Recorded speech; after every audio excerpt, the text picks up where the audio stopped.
The world didn't end with an all-consuming nuclear war, as many people feared it would. That might have been better than what actually happened. At least, with the nuclear war, there was hope, very slim, of survival, and I fear there is no surviving. This, in the upper echelon of the government, the people in charge of making life and death decisions, thought it was a wiser course of action to use bioweapons. Don't poison the earth. Just the people was the propaganda they poured out to the public here in the US, as threats of a bioweapon were in the news. Other countries joined, threatening the use of their own bioweapons. Widespread panic engulfed the world. Protests popped up everywhere in every town.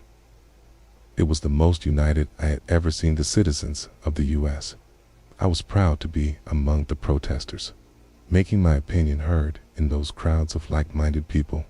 One voice could be multiplied until the sentiment was heard worldwide. The news coverage was constant.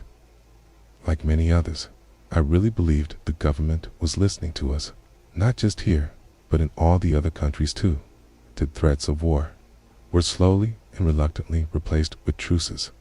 Treaties were created, new documents signed into law, and a hush fell over the land about bioweapons as the representatives of different governments pandered to the public, telling us what we wanted to hear. We were persuaded to stop the protests and go back to life as usual. Had I looked more closely at those televised handshake sessions, I might have seen the lie in their eyes. I might have been more prepared, but I didn't see the lies. Like the rest of the population, I was not prepared. The bioattack came to fruition over several months as various viral outbreaks made people sick and eventually killed almost all the victims. By the time I realized that the biowar had taken place, it was far too late to help most people in my town. A new strain of flu quickly became an epidemic. We heard the warnings on TV one day, and 2 days later, businesses, schools, and public works were shut down, and the place looked like a ghost town. After a few days of sitting at home waiting for the flu epidemic to clear up in my town, I finally started calling neighbors, friends, and family. To my horror, every person that answered the phone that day reported at least one death in their circle of friends and family. Many of the people I called didn't even answer their phones, so I left messages and waited a day before I started to panic. I started packing a go bag, though I didn't know exactly where I would go. The viruses were everywhere, hoping against hope that the sickness would start to clear up. I remained at home a few more days. Stopped seeing any movement from my neighbors. Houses, no animals, no people, and only a few birds remained. The news reporters were even showing signs of illness, but they still worked to give us the latest reports about what was going on in the world. On the 7th day after the new flu shut down my town, I watched the news. Bella Morley, a pretty little blonde who gave the weather forecast with a big smile every day, collapsed between the New York City and the Atlantic City forecast. That was the day I decided to get to my family's property 100 miles away. The news reports I had watched in the previous days had all advised the public to remain in their homes, and I had done that. I didn't want to be around anyone with the flu and risk getting sick, but after Bella dropped on set, I knew this was much worse than anything that had ever happened before. I loaded everything I thought I might need into my truck and then secured a tarp over it all. As I went back inside for my last pack, my cell phone rang. I hadn't been able to use my phone for the last 24 hours, but it turned out to be my buddy Ryan. He and I graduated from the same college as engineers the year before. He asked if I was sick, and I told him no. He wasn't sick either, but said that everyone in the suburbs where he lived was dead, including all their pets. He hadn't been able to get a hold of his family, who lived in the same general direction as mine, and I told him to come over, and we would go together, stopping at his parents' house first. I put the TV back on the news station and sat with a beer, watching as the local anchor coughed and constantly dabbed at his forehead with a handkerchief. He kept apologizing, and after 15 minutes, I realized there had been no commercial breaks. After a half hour of no commercials, Bob, the anchorman, cleared his throat and said, "I'm sorry to be the one to tell you this, but there is no one left alive here at the station. I'm dying too. I can feel it. If you're watching this, find a place where the viruses can't travel and stay there. I'm going home now. I don't want to go out like Bella in front of the cameras. Good luck and God bless."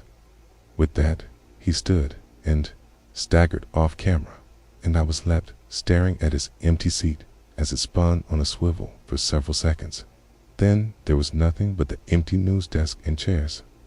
I switched channels and found that only channels with pre-programmed content were still on the air. No news, nothing live.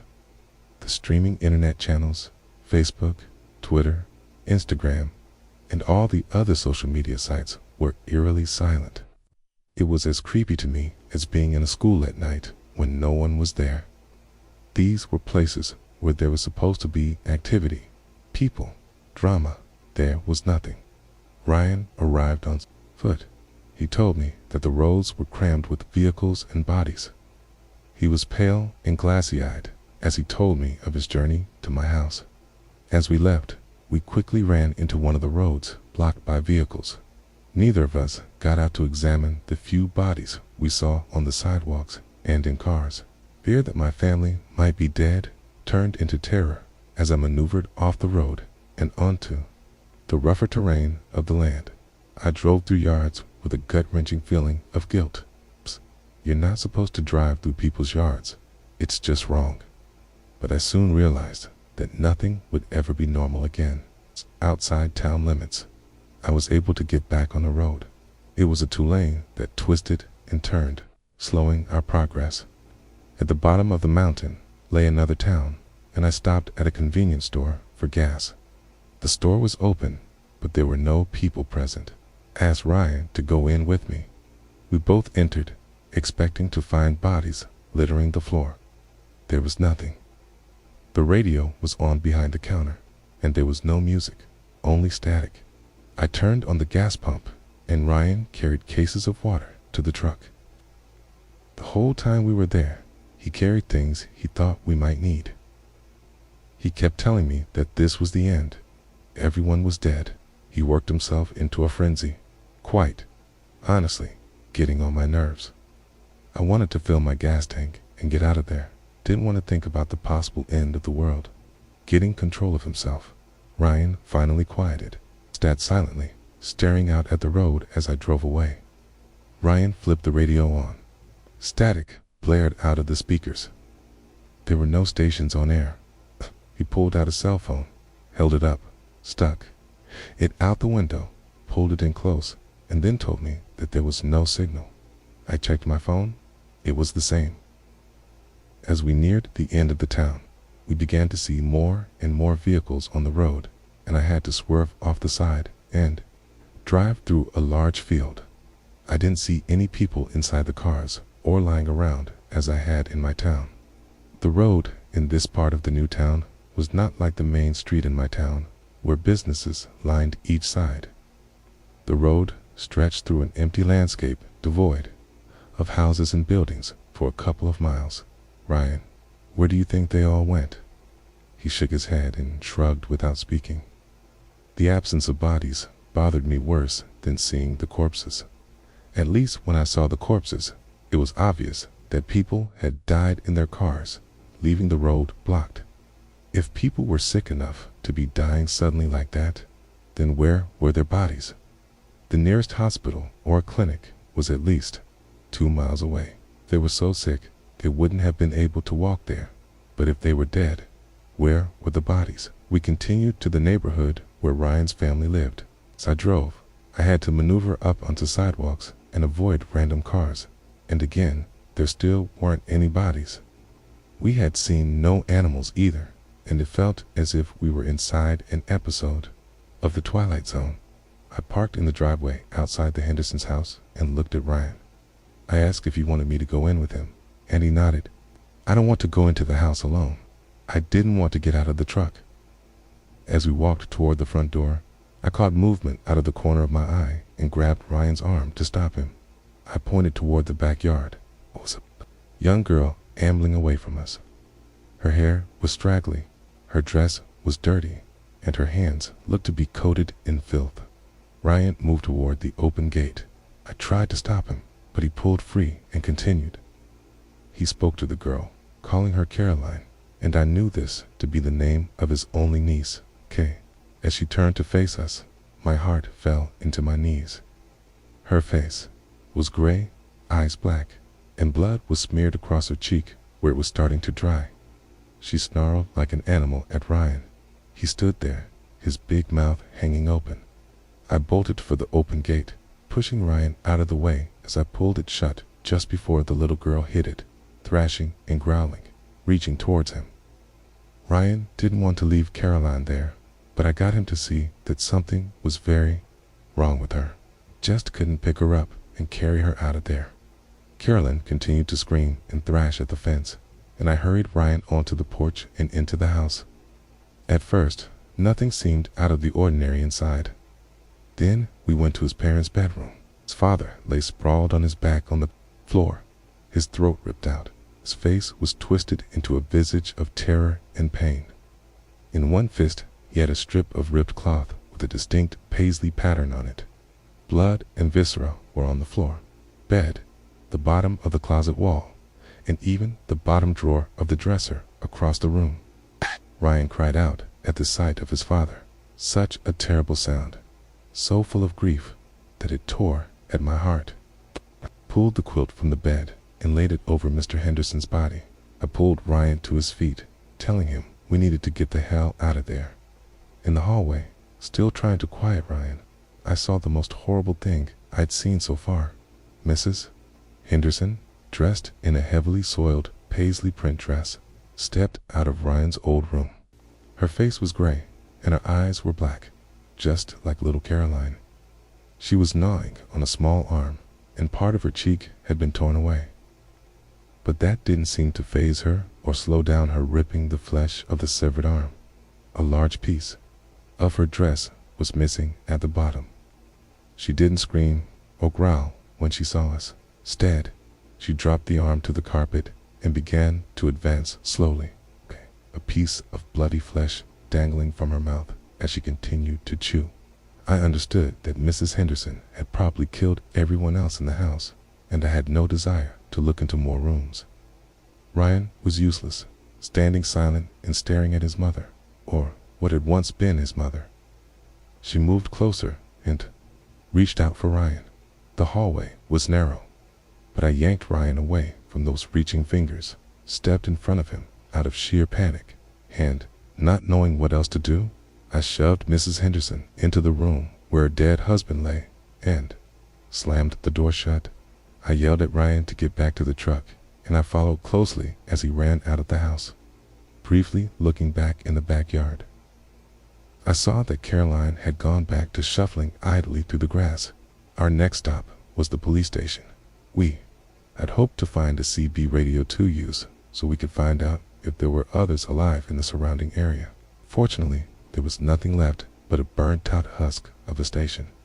And in the ruins, we saw a couple of burned bodies. Ryan asked me not to stop to investigate, so we continued to my parents' home a few miles away. Although the house was only a few miles away, the drive was long, and I had time to consider what I would do if my family had suffered the same fate as Ryan's.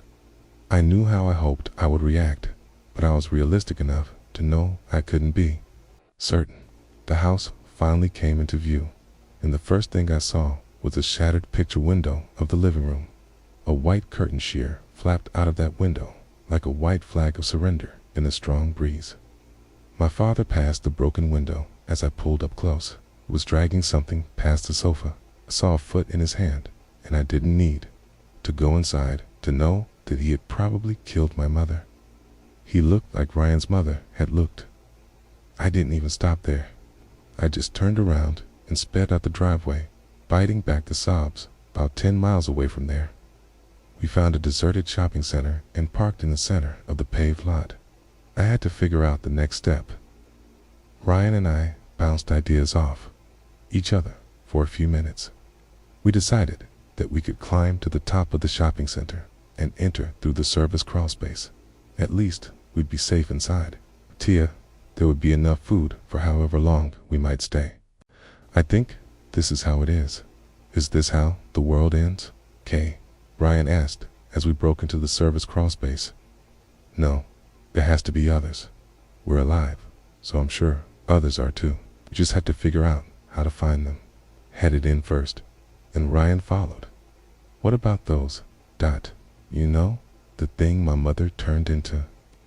Ryan dropped from the crawl space down onto a long silver table in the kitchen, and we walked into a food court. Zombies, Ryan. Might as well call it what it is. No matter what caused them to turn, they're zombies. I didn't like using the word either, but there was no other word that fit.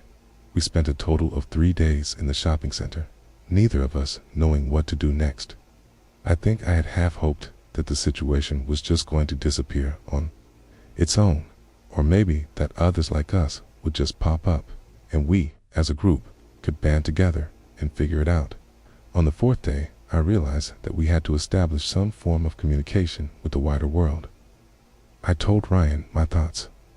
I'd grown up in the general area and knew there was an isolated radio station at the base of a mountain nearby. Radio stations played music, only static. If we could get to the radio station, we could go live, and maybe someone would hear us. At first, Ryan was completely against the idea of leaving the safety of the store. I told him that it was unlikely that others would come by, till one had so far, and the only living people who hadn't turned into monsters had become food for the monsters. It took some persuasion, but he agreed to go with me to help restore some form of communication so we could figure out what we should do next. We found keys in the security office and didn't have to break any glass to get out. Things got worse. We could always come back, and it would still be safe. About 2 miles from the radio station, I had to go off-road to proceed again. This time, there were a few bodies, but they looked as if they'd been torn to shreds. Arms and legs lay strewn on the roadway and in the grass. Saw a woman's head lying against the back tire of an old Chevy. My stomach turned, and I forced myself to look away. About halfway across the field, I hit a ravine that was hidden by the tall grass. The jolt was so hard that it threw me into the steering wheel, busting my lip. It was as if the world had dropped out from under us. The engine stalled and wouldn't start up again. We got out and saw that both front tires were flat, and a long, sharp rock formation had struck through the middle of my radiator. With no way to fix the radiator, we just started walking. Let me tell you, it was scary that we were so close to all those mangled bodies, and the sun was scorching us as we walked. Within 10 minutes, we saw movement far over in the shady woods. Called out, thinking it was probably other survivors walking off the mountain. Even after the small group emerged and started towards us in the sunlight, we thought they were survivors. By the time we realized that they were zombies, they were a couple 100 feet from us, and they were moving fast, not the shambling monsters from the movies. Ryan dropped his pack and broke into a run. I followed. We ran until we had outdistanced the monsters by several 100 feet, and they seemed to lose track of us. Maybe they were guided by their sense of smell or hearing. I didn't know. I still don't. There was a small patch of woods separating where we were in the field from where the radio station sat. The shade felt good after the blistering heat of running in the open field. We thought we could slow down and catch our breath for a few minutes, but we were wrong. Just as the virus didn't kill every infected person, it didn't kill all the exposed animals either. As Ryan and I walked into the forested area, we heard growling, and we stopped. A deer stalked out of the shadows. We knew it had changed. Dark eyes pierced my soul, and the doe's face was covered with blood. Pieces of gore and hair were stuck to its front hooves. Something larger trampled in the forest debris behind the deer. The deer didn't seem to notice and walked towards us, growling low. I told Ryan to run, and we headed to the right, with the deer gaining on us easily. Ryan fell, and I tried to drag him to safety, but the deer was on us, slashing at us with its hooves. I tried to hit it with my pack, but the blows didn't hurt it or alter its attack on us. The deer hit Ryan across the forearm, cutting him to the bone. Ryan's scream was bone-chilling, and the deer snapped its jaws as it dipped its head toward the bloody arm. All of a sudden, the deer flew to the side in a blur of black fur before it could latch its teeth onto Ryan's arm. The black bear that downed the deer ripped into the animal with a ferocity that I had never seen before. Ryan scrambled to his feet and ran, and I lit out of those woods faster than I'd ever run before, the sounds of the vicious attack behind me. We cleared the field in record time and were exhausted by the time the radio station came into view. I immediately took off my shirt and told Ryan to wrap his arm with it, and he wrapped it as we walked to the radio station. It was a short, squat, one-story brick building that had mostly been taken over by Virginia creeper vines. The entrance door was partially hidden behind the vines. I was more than willing to endure the itchy, burning rash to get inside the building, safely away from the zombie animals and people outside. As I reached for the door handle, the vines closest to me moved toward my hand. Startled, I jumped back, expecting some zombie bird or squirrel to emerge and attack me. No animal leaped from the foliage, and I reached for the door again. A wide swath of the vine moved toward my hand. Ryan and I checked for another entrance and found only one more door, completely covered in the vines. The windows were also inaccessible. Ryan said, "Well, it's just a vine. It can't be that tough to tear through, and it doesn't have any teeth." I agreed with him. I reached for the door handle again, and immediately the vine snapped around my hand and arm, spiraling up around my torso. Ryan began ripping them away, and I yanked the door open and darted inside. Ryan slammed the door shut behind us, cleaning and dressing Ryan's maimed arm. We set to work restoring communication capabilities in the station. For a couple of educated engineers, we might not have had much knowledge and skill against the zombie apocalypse, but we were adept at putting the radio station back to rights and sending out messages across every local channel. We will have the means to send messages further in a day or so, and hopefully there are others who survived and are unaffected by the viral outbreak. They can hear our messages and perhaps answer. Our problems are far from over. We need food and water. Our supplies are minimal and will last us a week. The truck is 2 miles away, and I really don't think we can make it back to the supply safely. We won't lose hope though. Can't. It's all we have left.